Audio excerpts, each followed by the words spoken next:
Hello बच्चों, कैसे हो बेटा। तो आज की क्लास में जो हम लास्ट क्लास में हमने डिस्ट्रीब्यूशन का किया था, रीडिस्ट्रीब्यूशन ऑफ चार्जेस, वैसा ही हम कैपेसिटर के केस में करेंगे ना। Distribution of charges, distribution of charges in capacitors, in capacitors. Capacitors के केस में कैसे डिस्ट्रीब्यूशन होगा ये देखो बेटा। ये मान लो आपके पास एक कैपेसिटर है,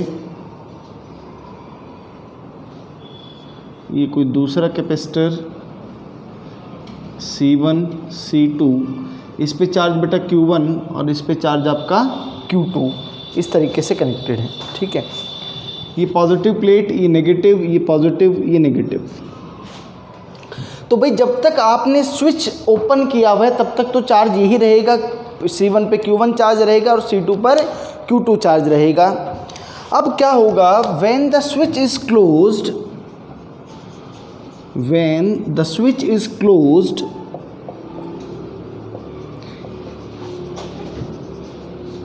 the charge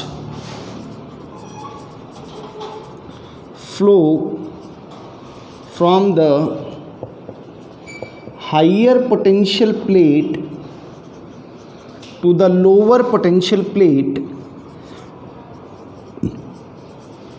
to the lower potential plate till their potential becomes same। जब तक उन दोनों प्लेट्स का पोटेंशियल सेम नहीं हो जाता बेटा, तब तक क्या होगा, दोनों पे क्या करता रहेगा, चार्ज फ्लो करता रहेगा। ठीक है, आप ऐसा लिख सकते हो। अच्छा, then finally both plates attain a common potential. फिर बेटा दोनों का एक कॉमन पोटेंशियल आ जाएगा, और भाई जब दोनों का सेम पोटेंशियल आ जाएगा तो उसके बाद चार्जेस का कोई फ्लो नहीं होने वाला, किसी भी तरह के कोई चार्ज का फ्लो नहीं होगा। आप चाहो तो बेटा ऐसे भी लिख सकते हो, Q1 is equal to C1 V1, अगर इसके अक्रॉस पोटेंशियल V1 है तो, और Q2 को बेटा कैसे लिख सकते हो, Q2 को आप C2 इंटू V2 लिख सकते हो। क्लियर है, सीधी सी बात है भाई, जिसके पास पोटेंशियल ज़्यादा है वहाँ से चार्ज फ्लो करेगा उस प्लेट पे जिसका पोटेंशियल क्या होगा बेटा, कम पोटेंशियल होगा, और वो तब तक फ्लो करेगा जब तक दोनों प्लेट्स का जो इलेक्ट्रिक पोटेंशियल है वो सेम नहीं हो जाता। सीधा सा फंडा ये रहेगा। क्लियर है बेटा। दूसरी बात बेटा क्या रहेगा कि मान लो आपने कनेक्ट कर दिया बेटा, है ना, कनेक्ट कर दिया, ये बेटा मैं मान लेता हूँ नया चार्ज Q1 डैश और इस पर बेटा नया चार्ज Q2 डैश। तो एक तो आप मैं ये कहता हूँ कि आप है ना इसको कंसिडर करो, ये देखो ये हमारा आइसोलेटेड सिस्टम है। इसको क्या कहा जाता है बेटा, this is known as isolated system. इस प्लेट और इस प्लेट के बीच में वायर के अलावा ना कोई बैटरी है ना कोई और प्लेट है। Such a system of capacitor plates are known as isolated plate और आइसोलेटेड सिस्टम। ये आइसोलेटेड सिस्टम है बेटा, सबको समझ में आया होगा शायद बहुत अच्छे से कि सीधी सी बात है, ऐसा कोई भी अरेंजमेंट है ना, कोई एक प्लेट आपने ली, कोई दूसरी प्लेट आपने ले ली, बीच में सीधी सी बात है बैटरी नहीं होनी चाहिए। बीच में क्या नहीं होनी चाहिए, बैटरी नहीं होनी चाहिए। इन दैट केस भाई सीधी सी बात है ना, उस केस में क्या रहेगा, इस आइसोलेटेड सिस्टम के ऊपर कंजर्वेशन ऑफ चार्ज रहेगा। समझ में आ रहा है। तो ये बात हम लिख सकते हैं, on any isolated system, on any isolated system. लेकिन बात ध्यान रखना कि जब आप कंजर्वेशन ऑफ चार्ज लगा रहे हो, माने कि स्विच को क्लोज करने से पहले और क्लोज करने के बाद दोनों सिस्टम जो रहेगा, पहले का आइसोलेटेड सिस्टम और बाद का आइसोलेटेड सिस्टम, वो सेम रखना है, वो अलग अलग मत रख देना कि सर एक बार तो मैं यहाँ रख लेता हूँ और एक बार इधर वहाँ पे उधर अलग प्लेट पे रख लेता हूँ। सेम प्लेट्स पे ही कंजर्वेशन ऑफ चार्ज रखोगे करोगे। और चार्ज के साइन का भी ध्यान रखना है, अगर इधर पॉजिटिव चार्ज है दोनों प्लेट्स पे तो Q1 + Q2 लिखोगे, और अगर इधर बेटा किसी प्लेट पे नेगेटिव चार्ज आए तो वो नेगेटिव के साथ ही रखना पड़ेगा, ठीक है। चलो जब क्वेश्चन आएंगे डिटेल में और क्वेश्चन करेंगे। On any isolated system conservation of charge is valid, conservation of charge is valid बेटा, वो वैलिड रहेगा। तो वही सेम आइडेंटिकल सिस्टम बेटा यहाँ पे ये वाला बन जाएगा। तो देखो कंजर्वेशन ऑफ चार्ज कैसे लगाऊंगा, देखो बेटा यहाँ पे जो प्लेट मेरे सिस्टम कंसिडरेशन में है उस पे चार्ज बेटा यहाँ पर Q1 है और इस वाले प्लेट पर चार्ज कितना है Q2। ये तो आपने क्या कर दिया बेटा, ये तो आपने उसको स्विच जब क्लोज किया उससे पहले का चार्ज आ गया। जब आपने स्विच बंद कर दिया तो आप बेटा उसको कैसे लिख सकते हो, Q1 dash plus Q2 dash, यानी कि ये सिस्टम रहेगा। अच्छा ये मैंने क्या कर दिया, हाँ बिल्कुल सही कर दिया है ना। इस पर चार्ज Q1 था, इस पर Q2 था, इस पर Q1 डैश है बेटा, इस पर Q2 डैश है, और ये पॉजिटिव पॉजिटिव मैंने ऐसे मानना हुआ है। करो नोट जल्दी से बेटा, जल्दी से नोट कर लो। अब मेरी एक बात देखो बेटा कि अब मैं इसको ऐसे भी तो लिख सकता हूँ, Q1 + Q2 is equal to, देखो Q1 डैश को क्या लिखा जा सकता है, C1 × V, V is the common potential, plus C2 × V। आप इसको ऐसे भी लिख सकते हो भाई, यही तो कॉमन पोटेंशियल आएगा। और आप ये बात भी देख सकते हो कि भाई कॉमन पोटेंशियल का फॉर्मूला हम ऑलरेडी डिराइव कर चुके हैं। वो फॉर्मूला क्या था, C1V1 + C2V2 divided by C1 + C2। ये कॉमन पोटेंशियल का ये ऑलरेडी एक फॉर्मूला तो हम आ ही चुका है, ये तो जनरल फॉर्मूला था, ये यहाँ पे भी वैलिड रहेगा। ये फॉर्मूला बेटा यहाँ पर भी वैलिड रहेगा।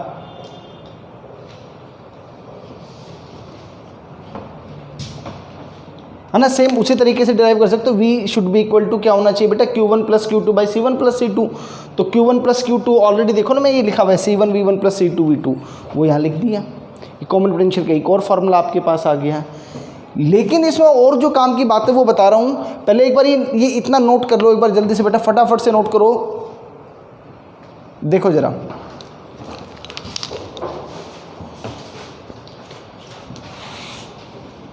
एक तो बेटा वो हम Q1 डैश और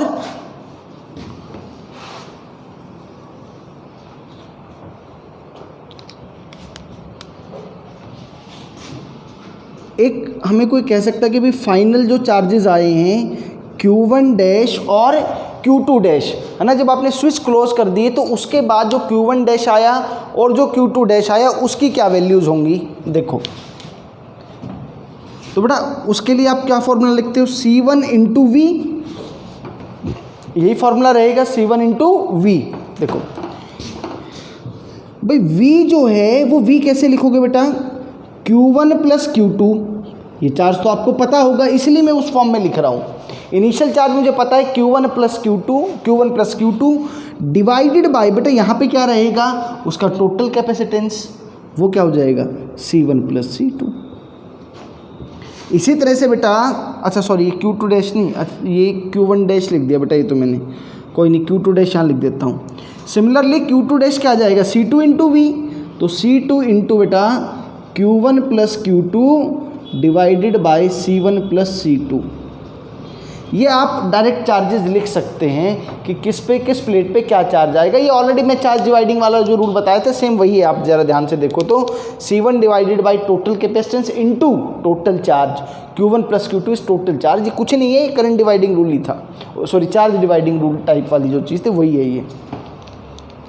अच्छा यहाँ पे जो हीट लॉस आएगा वो भी सेम ही रहेगा। हीट लॉस जो फॉर्मूला आपने क्या पढ़ा था बेटा सभी ने, half of C1 C2 over C1 + C2 × V1 - V2 का होल स्क्वायर। ये सारा आ गया। आप कहोगे सर नया तो कुछ पढ़ा है ही नहीं, ये तो सारा का सारा डिट्टो हम ऑलरेडी पढ़ चुके हैं। तो एक तो ये आइसोलेटेड प्लेट का सिस्टम पता लगा। दूसरा देखो बेटा, यहाँ पे सबसे इंपॉर्टेंट जो चीज़ है, ये जो फॉर्मूला जो आया है ना, ये वाला बेटा, V = C1V1 + C2 V2 over C1 + C2, ये फॉर्मूला बहुत इंपॉर्टेंट है, लेकिन इसको यूज़ करना उससे ज़्यादा इंपॉर्टेंट है कि how we will use. Actual में दो प्लेट्स को जब आप कनेक्ट करोगे तो दो तरीके हो सकते हैं बेटा, इस पॉजिटिव प्लेट को इस पॉजिटिव के साथ कनेक्ट कर दिया जाए, या दूसरा केस क्या हो सकता है, उस पॉजिटिव को इस नेगेटिव के साथ कनेक्ट कर दिया जाए। So how we will use this formula, that is more important. देखो जरा एक नोट लिखवा के ये बात ख़त्म करते हैं।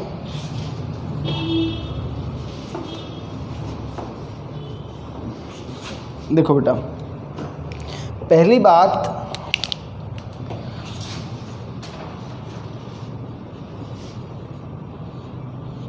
नोट नंबर वन लिखो बेटा सभी लोग, लिखो when plates of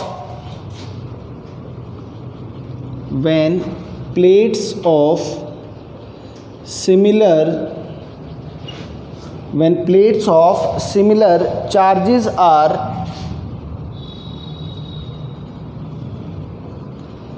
connected, when plates of similar charges are connected with each other,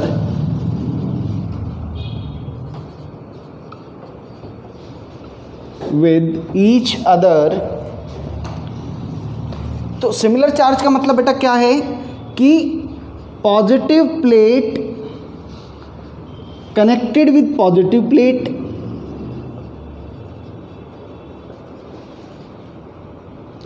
and negative plate connected with negative.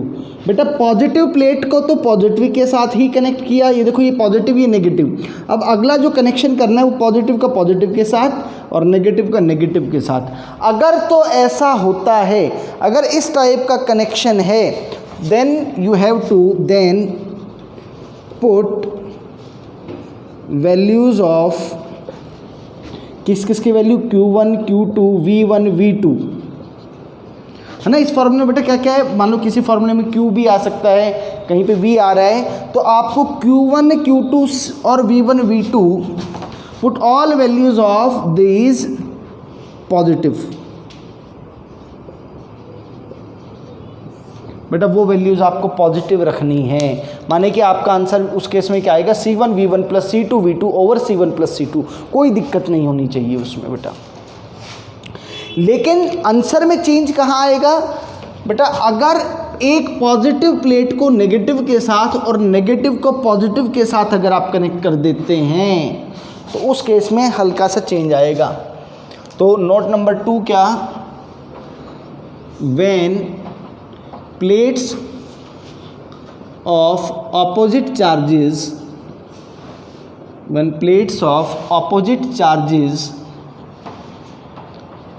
are connected together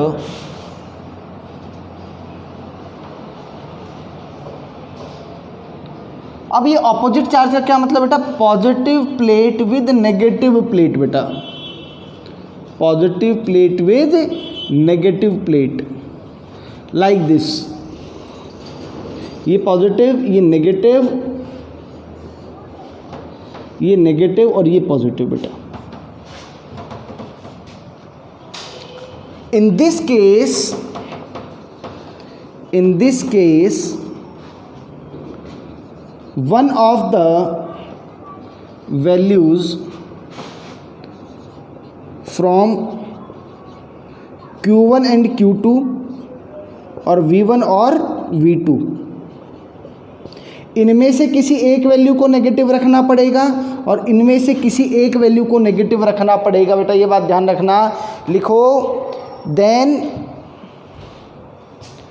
the values of the charge and the potential is taken to be negative on any one of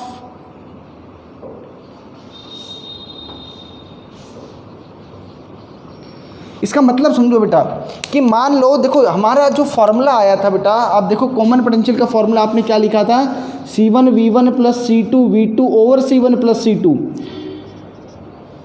तो सीधा सा फंडा, अगर आपने ये formula लिखा है ना, तो अगर ये वाला जो फॉर्मूला लिखा है इधर लिख देता हूँ बेटा, v is equal to C1V1 plus C2V2 over C1 plus C2 बेटा। अगर आप ये फॉर्मूला लिख रहे हो तो कह रहे हैं कि अगर इस तरह का कनेक्शन है, पॉजिटिव को नेगेटिव के साथ कनेक्ट कर दिया है, तो कह रहे हैं इनमें से या तो V1 को या V2 को, किसी एक को नेगेटिव रख दो। तो मान लिया कि अगर आप V2 को नेगेटिव रखते हो तो आपका आंसर क्या आ जाएगा बेटा, C1V1 माइनस C2V2। आप कहोगे सर अगर ये वैल्यू एक्सप्रेशन नेगेटिव आए तो, भाई नेगेटिव आए तो इसका मतलब क्या हो गया कि जो पोलैरिटी आपने माननी है वो क्या है, वो पोलैरिटी अपोजिट है। सीधी सी बात यही है, उसका और कोई मतलब नहीं है। ठीक है बेटा, तो ये चीज़ का ध्यान रखना है कि अगर ये पॉजिटिव पॉजिटिव के साथ कनेक्ट है तो common potential will be C1V1 plus C2V2 over C1 plus C2। लेकिन अगर नेगेटिव प्लेट पॉजिटिव के साथ कनेक्ट हो गई तो या तो आप उसको इन जनरल याद कर लो कि C1V1 minus C2V2 over C1 plus C2 होने वाला है। ठीक है बेटा, नोट करो जरा। अब इस पर क्या करेंगे, एक हम क्वेश्चन करते हैं। करो बेटा, जल्दी से नोट कर लो ये।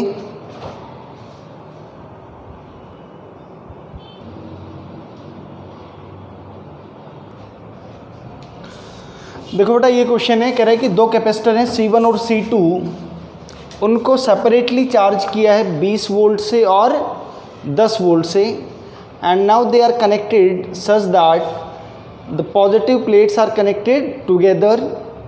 आपको बताना है, you have to find the potential difference across, हर एक कैपेसिटर के अक्रॉस पोटेंशियल डिफरेंस बताना है, हर एक कैपेसिटर के ऊपर चार्ज की वैल्यू भी बतानी है आपको। ठीक है, तो एक काम करो कि C1 की वैल्यू क्वेश्चन में मान लो कि C1 is equal to 2 microfarad और C2 की वैल्यू ले लो 3 माइक्रोफेरेड। दो वैल्यूज लेके करते हैं, 3 माइक्रोफेरेड और C1 की वैल्यू 2 माइक्रोफेरेड और C2 की वैल्यू 3 माइक्रोफेरेड। अब जरा सवाल करते हैं, ध्यान से देखो क्वेश्चन में क्या कहा है कि उनको कनेक्ट। देखो पहले तो एक बात देखो जरा, इसका सॉल्यूशन लिखते हैं। देखो भाई, ये आपका पहला कैपेसिटर है और C1 ये 2 माइक्रोफेरेड का है, और भाई आपने इसको देखो, एक प्लेट पॉजिटिव बनेगी और एक प्लेट नेगेटिव बनेगी। 20 वोल्ट से इसको वो कर दिया तो इस पे जो चार्ज आएगा बेटा वो कितना आ जाएगा, चार्ज विल बी 20 माइक्रोकूलम्ब। एक प्लेट पॉजिटिव, एक प्लेट नेगेटिव। इसी तरीके से ये दूसरी प्लेट है बेटा, एक पॉजिटिव प्लेट एक नेगेटिव प्लेट। ये C2 है which will be equal to 3 microfarad, और इसके अक्रॉस 10 वोल्ट का आपने पोटेंशियल प्रोवाइड किया, तो बेटा इस पर जो चार्ज आ जाएगा वो 30 माइक्रोकूलम आ जाएगा, C/V। ये आ गया। अब पॉजिटिव प्लेट को पॉजिटिव के साथ कनेक्ट किया है भाई, तो बेटा ये पॉजिटिव, ये नेगेटिव, ये पॉजिटिव और ये नेगेटिव। बेटा ये आपका 2 माइक्रोफेरेड था और ये आपका 3 माइक्रोफेरेड। अब आप बहुत अच्छे से जानते हो ना बेटा कि होगा क्या कि इसके एक्रॉस पोटेंशियल ड्रॉप है 20 वोल्ट का, इसके एक्रॉस है 10 वोल्ट का। तो हाइयर पोटेंशियल पर ये वाली प्लेट है तो यहाँ से चार्ज फ्लो करके उस वाली पे जाएगा। चलो ठीक बात है, कोई बात नहीं। अभी मुझे चार्ज नहीं पता किस पे कितना चार्ज है। हाँ, ये पक्का कंफर्म है कि there will be a common potential. दोनों फाइनली कहाँ पहुँचेंगे, कॉमन पोटेंशियल पर। और बेटा कॉमन पोटेंशियल का देखो, पॉजिटिव के साथ पॉजिटिव, फार्मूला कौन सा यूज़ करेंगे, जो सिंपल फार्मूला है बेटा आपका, V will be equal to C1V1 plus C2V2 over C1 plus C2। भाई C1 तो आपका 3 है बेटा, इंटू V1 बेटा पहले के अक्रॉस जो पोटेंशियल था वो 20 था, प्लस C2 बेटा कितना, अच्छा C1 सॉरी बेटा ये 2 था, दूसरे वाला 3 है, 3 into 10 divided by C1 plus C2 that is 5। तो बेटा ये कितना आ गया, 40 3 70। एक सेकंड देखना बेटा क्या क्या आ रहा है। 20 जिसके अक्रॉस किया है वो 2 है तो 40, और बेटा इसके अक्रॉस कितना किया है, ठीक है। तो बेटा ये हो गया 40 प्लस 30 70 बाई 5। ये आ गया आपका 35 वोल्ट बेटा। जो कॉमन जो पोटेंशियल आ गया वो कॉमन पोटेंशियल आपका कितना आ गया,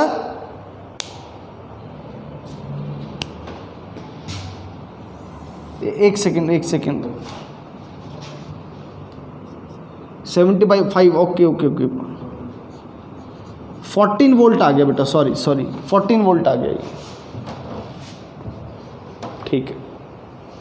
तो ये कॉमन पोटेंशियल आ गया। इसका मतलब समझो बेटा कि इसके एक्रॉस जो पोटेंशियल ड्रॉप अब आएगा वो 14 वोल्ट होगा और इसके एक्रॉस भी 14 वोल्ट होगा। तो भाई एक बात बताओ, मैं इसको Q1 डैश इस पे चार्ज मान लूँ तो मुझे लगता है कि Q1 डैश की वैल्यू लिखने में तो कोई परेशानी ही नहीं है मुझे। क्यों? उसके एक्रॉस पोटेंशियल 14 का है और उसका कैपेसिटेंस 2 का है। तो बेटा ये कितना आ गया? 28 माइक्रोकूलम इस पे चार्ज आ गया। दूसरे वाले पे कितना आएगा? उसके एक्रॉस पोटेंशियल 14 है और उसका कैपेसिटेंस 3 है, 42 माइक्रोकूलम। कोई ये भी पूछ सकता है, देखो ये तो पता लग गया कि अब जरा ध्यान से देखो बेटा, बड़ी कमाल की चीज़ दिखा रहा हूँ। जो कंजर्वेशन ऑफ चार्ज बता रहा था वो समझो। अब पहले मेरी इस वाली प्लेट पर चार्ज कितना था? Plus 40 microcoulomb. किसी एक प्लेट को देखना बेटा और वही प्लेट बाद में देखना। इस पॉजिटिव वाली प्लेट पर मेरे पास चार्ज था 40 माइक्रोकूलम। अब इस पॉजिटिव प्लेट पे बेटा चार्ज होगा 28 माइक्रोकूलम।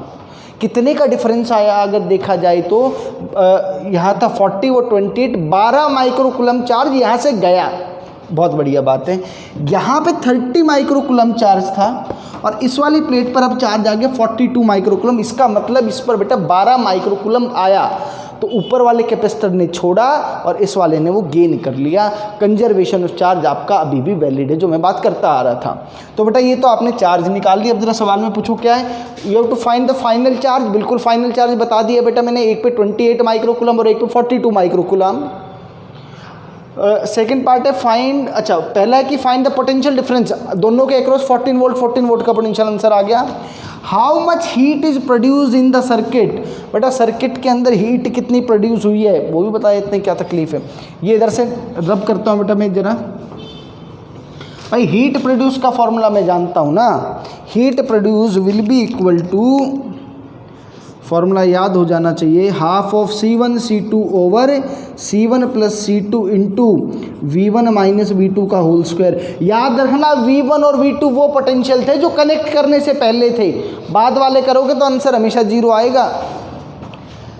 तो लो भाई हाफ ऑफ बेटा ये C1 आपका कितना है? C1 आपका 2 माइक्रोफेरेड रखा था, ये 3 रखा था, 10 की पावर -6 एक ही जगह लगा रहा हूँ और ये 5 आ जाएगा बेटा इंटू V1 बेटा।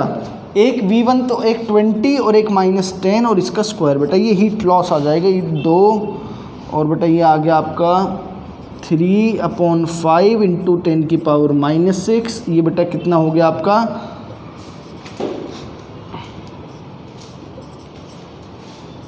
60 इंटू 10 की पावर -6 जूल बेटा, या 6 into 10 to the power -5 joule, जो भी आप लिखना चाहो वो लिख सकते हो।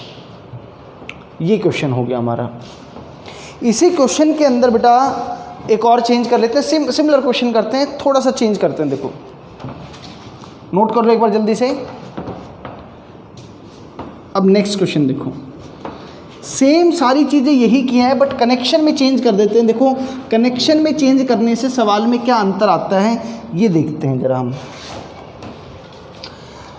Respective they are connected such that the positive plate is connected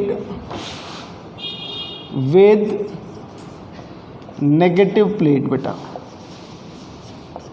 एक पॉजिटिव प्लेट को एक नेगेटिव प्लेट के साथ कनेक्ट किया। तो भाई कनेक्ट करने से पहले का जो एनालिसिस था बेटा अपना, उस एनालिसिस में कोई चेंज नहीं आने वाला। ये पॉजिटिव ये नेगेटिव 2 माइक्रोफेरेड का था और 20 वोल्ट उसके अक्रॉस था। तो बेटा यहाँ पे इनिशियल चार्ज आ जाएगा आपके पास 40 माइक्रोकूलम। जो C1 कैपेसिटर था आपका ना, C1 की वैल्यू बेटा यहाँ पर कितनी है? वो है 2 माइक्रोफेरेड। जो दूसरा कैपेसिटर था उसमें भी कोई तकलीफ नहीं है, वो भी बेटा सेम ऐसे रहेगा। इस पर जो चार्ज आ जाएगा वो चार्ज आपका कितना आ जाएगा? 2 इंटू ये बेटा 20 माइक्रोकूलम 30 माइक्रोकूलम चार्ज आ जाएगा और C2 की वैल्यू बेटा 3 माइक्रोफेरेड है। अब इम्पॉर्टेंट है अगला पार्ट, ये तो हो गया। देखो बेटा आगे आपने क्या किया कि इस बार जो कनेक्शन किया है वो बेटा ये तो पॉजिटिव प्लेट और ये नेगेटिव और ये पॉजिटिव ना। ये इस तरह के क्वेश्चन को 2 तरीके से करूँगा। एक तो अभी जो कर दिया ये तो सिंपल, जब तक तो दो कैपेसिटर है, ये फॉर्मूला बिल्कुल बहुत बढ़िया है, कोई दिक्कत नहीं है। 2 से ज़्यादा जब कैपेसिटर होंगे तो वो आने वाली क्लासेस में करेंगे। Then we will deal such type of questions with the help of conservation of charge and with the help of KCL KVL, ठीक है, वो आने वाली क्लासेस में करेंगे। बट अभी सिंपल इसी तरीके से करते हैं। देखो तो भाई पहले कॉमन पोटेंशियल निकाल लो। कॉमन पोटेंशियल का फॉर्मूला तो मेरे पास क्या है बेटा, C1V1 plus C2V2 over C1 plus C2। मुझे नहीं पता किसको पॉजिटिव रखूं, किसी एक को पॉजिटिव रख लो, किसी एक को नेगेटिव रख लो। मैं कहता हूं कि मैं V1 को पॉजिटिव रख लेता हूं। तो C1 की वैल्यू बेटा 2 है और V1 की वैल्यू है 20 प्लस C2 की वैल्यू है 3 और भाई V2 की वैल्यू में नेगेटिव V2 को रख रहा हूँ, divided by C1 plus C2, ये बेटा 5 आ गया। 40 माइनस 30/5, तो बेटा ये तो आ गया 2 volt. This is your common potential in this case. देखा कितना ज़बरदस्त अंतर आ गया बेटा। पिछले केस में 14 वोल्ट कॉमन पोटेंशियल आया था, लेकिन अगर मैंने जिस तरीके से प्लेट्स को कनेक्ट किया वो अगर बदल दिया तो कॉमन पोटेंशियल बदल गया। यानी कि बेटा अब क्या होने वाला है, ये जो 2 माइक्रोफेरेड था बेटा, है ना, और ये था आपका 3 माइक्रोफेरेड बेटा। अब इसका सिस्टम देखिएगा ज़रा कि यहाँ पे अब फाइनल चार्ज कितना आएगा भाई। कॉमन पोटेंशियल दोनों के अक्रॉस 2-2 वोल्ट का तो पोटेंशियल डिफरेंस आ गया, ठीक है भाई। Q1 डैश पहले वाले पे चार्ज कितना आएगा, C इंटू V, जो कॉमन पोटेंशियल है वो ये आ गया बेटा। सॉरी चार्ज कैलकुलेट कर रहा हूँ बेटा, 4 माइक्रोकूलम। जो दूसरे वाला है उस पर चार्ज कितना आ जाएगा बेटा, 3 इंटू 2 दैट इज 6 माइक्रोकूलम। अब आपको असली चीज़ दिखाते हैं जो इस चीज़ में मैं इतनी देर से समझाना चाह रहा था बेटा। देखो ऐसे करते हैं भाई, इस प्लेट को नाम रखते हैं plate number 1, plate number 2, plate number 3, plate number 4। जब आपने यहाँ कनेक्ट किया बेटा, थोड़ा सा फील करवाने की कोशिश कर रहा हूँ चीज़ों को, ये 3 नंबर अब पॉजिटिव वाली उधर है और ये 4 नंबर ऐसे हो गई, ठीक है। मैं आपको ये दिखाता हूँ कि कंजर्वेशन ऑफ चार्ज वैलिड है अपना। कैसे वैलिड है ये समझ लो बेटा। जिस मर्जी प्लेट पे मैं कहता हूँ कि मैं प्लेट नंबर 1 और प्लेट नंबर 3 को ले लेता हूँ। प्लेट नंबर 1 पर चार्ज है 40 और प्लस 40, और प्लेट नंबर 3 पर अभी चार्ज है बेटा प्लस 30। तो 40 जमा 30 कितना हो गया, 70। चलो अब यहाँ पे बात कर लेते हैं बेटा कि प्लेट नंबर 1, एक सेकंड, कॉमन पोटेंशियल हमारा सही है ना बिल्कुल, 40 माइनस 32 तो 4। अच्छा ये फाइनल चार्ज आ गया। एक सेकंड देखो बेटा पहले तो कि ये बेटा कितना आया, 4 माइक्रोकूलम चार्ज है। ऐसे समझो बेटा इसको, ये इस तरीके से आया। मैं फाइनल एक डायग्राम बना देता हूँ आपके लिए। ओहो ये नेगेटिव और ये पॉजिटिव। इस पे चार्ज बेटा है अपना कितना, 4 माइक्रोकूलम, और इस पर आया है 6 माइक्रोकूलम। इस तरीके से आया, 4 माइक्रोकूलम एंड 6 माइक्रोकूलम, इस तरीके से आ गया, ठीक है। ये आपका फाइनल चार्ज आया है। अब इसको जब KVL KCL से करेंगे उस टाइम में बताएंगे कि ओवरऑल नेट पोटेंशियल अभी 0 ही आ रहा है, वो बाकी सब बाद में बात करते हैं। अच्छा एक तो ये आ गया, फाइनल चार्ज आ गया। अब हीट प्रोड्यूस, बेटा हीट प्रोड्यूस सेम ही आएगा। हीट प्रोड्यूस में कोई चेंज नहीं आएगा क्योंकि V1 माइनस V2 भी उतना ही रहेगा, C1 C2 रहेगा, उसमें कोई चेंज नहीं आया है। सिर्फ जो आपका कॉमन पोटेंशियल आया है, उस कॉमन पोटेंशियल के अंदर ही आपका डिफरेंस आएगा। नोट कर लो बेटा जल्दी से, ये स्क्रीन पॉज करो और नोट कर लो जल्दी से।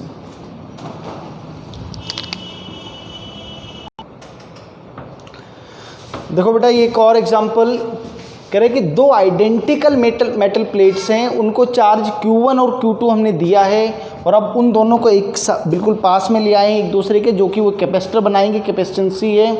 उन दोनों के बीच का पोटेंशियल डिफरेंस आपको चाहिएगा बेटा। देखो IIT में आया हुआ सवाल है, मुश्किल नहीं कह सकते। अगर आपको इलेक्ट्रोस्टैटिक्स का फंडा क्लियर है तो ये क्वेश्चन विदिन 30 सेकेंड्स। इसको बेटा अगर आपने Q1 चार्ज दिया और इसको Q2 चार्ज दिया हुआ है और क्वेश्चन में कह रखा Q1 is greater than Q2, तो बेटा आप याद करो जरा कि आउटर प्लेट्स के ऊपर जो चार्ज रहता है वो सम ऑफ चार्ज डिवाइडेड बाय 2 रहता है, Q1 प्लस Q2/2, और इस वाली प्लेट पर भी चार्ज कितना बेटा, Q1 प्लस Q2/2, बट मेरा जो कैपेसिटर जो बनता है वो कैपेसिटर बाहर वाले चार्जेस से नहीं बनता। एक्चुअल में जो अंदर जो चार्ज रहेंगे, अगर इस वाले फेस पे पॉजिटिव चार्ज होता है तो ये मैंने अपने आप इलेक्ट्रोस्टैटिक्स में डिराइव किया था बहुत अच्छे से कि इस वाली प्लेट पर नेगेटिव चार्ज उतना ही होता है, तो एक्चुअल में कैपेसिटर ये बनेगा। तो अब मेरा फंडा बस ये है कि मुझे इसका C की वैल्यू पता है, बस मुझे इसके अंदर चार्ज पता लग जाए तो मेरा काम बन जाएगा। कंजर्वेशन ऑफ चार्ज, इस पे टोटल चार्ज Q1 और आउटर प्लेट पर चार्ज Q1 प्लस Q2/2, तो इनर सरफेस पे कितना हो गया, Q1 minus of Q1 plus Q2/2। तो इसको जब आपने सॉल्व किया तो ये आ गया आपका Q1 माइनस Q2/2। इनर इस वाली प्लेट पे इतना चार्ज और इतना ही नेगेटिव चार्ज इस पर, ये कैपेसिटर बनेगा। तो कोई ये भी सवाल पूछ सकता था बच्चों कि ये जो सिस्टम है इसका जो चार्ज जो है, ये कैपेसिटेंस ऑफ चार्ज कितना होगा। So this is a capacitor with charge Q1 minus Q2/2, not Q1 plus Q2, क्योंकि कैपेसिटर में ये अंदर वाला फेस पार्टिसिपेट करता है, वही चार्ज कंसिडर किया जाएगा। और अब इसका कैपेसिटेंस तो कोई दिक्कत ही नहीं है। कैपेसिटेंस का फॉर्मूला क्या होगा, Q/C, तो Q1 माइनस Q2/2, ये तो चार्ज है, और कैपेसिटेंस C है, तो ये आंसर आ गया Q1 minus Q2/2C, option D. ये फंडा आपको क्लियर रखना था बेटा। देखो बेटा,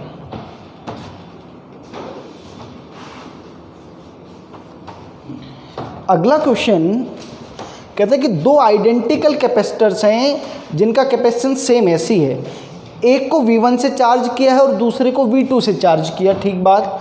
the negative ends of the capacitor are connected. Negative ends connected का मतलब बेटा, इसका मतलब ये है कि पॉजिटिव को पॉजिटिव के साथ और नेगेटिव को नेगेटिव के साथ सेम पोलैरिटी का कनेक्शन है, ये बात ध्यान रखना है। आपको बताना decrease in energy of the system. बेटा decrease in energy of the system का फॉर्मूला तो मुझे याद है, half of C1 C2 over C1 plus C2 into V1 minus V2 का होल स्क्वायर।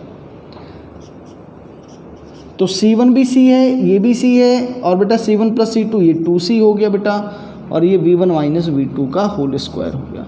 एक C ने एक C को कैंसिल कर दिया, तो ये हो गया 1/4 C और C/4 V1 माइनस V2 का होल स्क्वायर। IIT में आया हुआ सवाल है ये भी।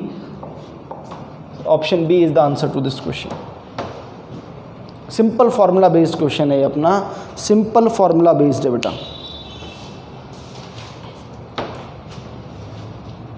करो बेटा नोट जल्दी से।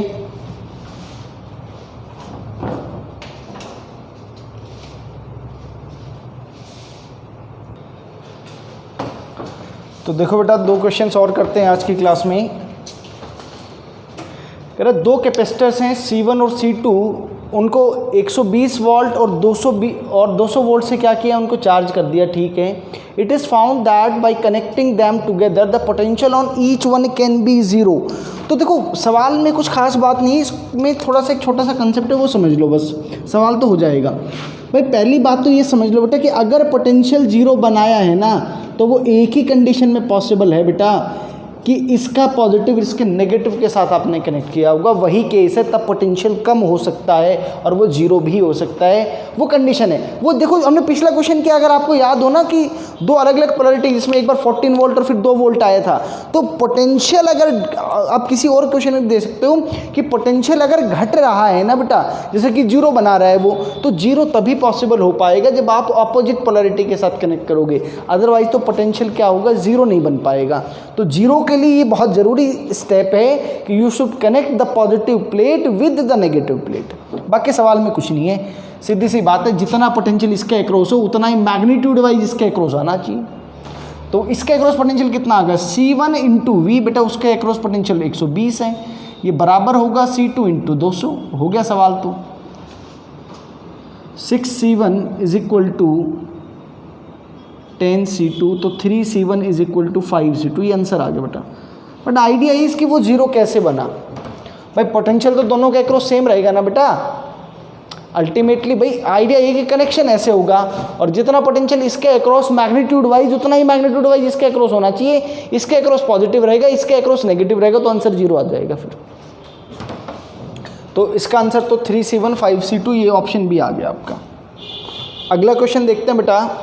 कह रहे हैं कि एन कैपेसिटर्स को पैरेलल में कनेक्ट कर दिया और हर एक के अक्रॉस मतलब V वोल्ट का सोर्स ऐसे लगा दिया। बेटा देखो इसको करने के कई तरीके हैं, ऐसे ऐसे लगा दिया आपने और एक फाइनली V वोल्ट का सोर्स लगा दिया। एक तरीका तो ये है कि सर यहाँ पे आपका जो C इफेक्टिव आएगा ना वो N इंटू C आ जाएगा और एनर्जी जो है वो क्या होती है half of C effective that is NC into V square, तो हाफ ऑफ NCV स्क्वायर आ गया ऑप्शन बी। एक ऐसे भी मैंने बताया था, आपको याद होगा कि जब हमने पोटेंशियल एनर्जी की डेरिवेशन की थी तो उसमें मैंने क्या कहा था, चाहे आपका सीरीज कॉम्बिनेशन हो चाहे आपका पैरेलल कॉम्बिनेशन हो, जो टोटल इलेक्ट्रोस्टैटिक एनर्जी जो आएगी, टोटल पोटेंशियल एनर्जी जो आएगी कैपेसिटर्स की, वो इंडिविजुअल कैपेसिटर्स की एनर्जी का सम होगा।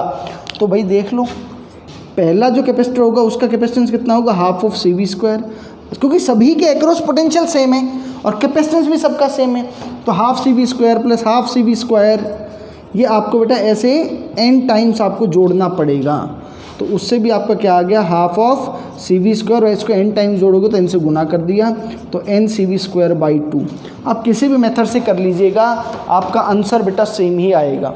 तो आज की क्लास में इतना ही हम रखते हैं, इसकी आप अच्छे से प्रैक्टिस करो। अगली क्लास में डाइलेक्ट्रिक जब आ जाएगा तब क्या फ़र्क पड़ेगा वो देखेंगे। Thank you.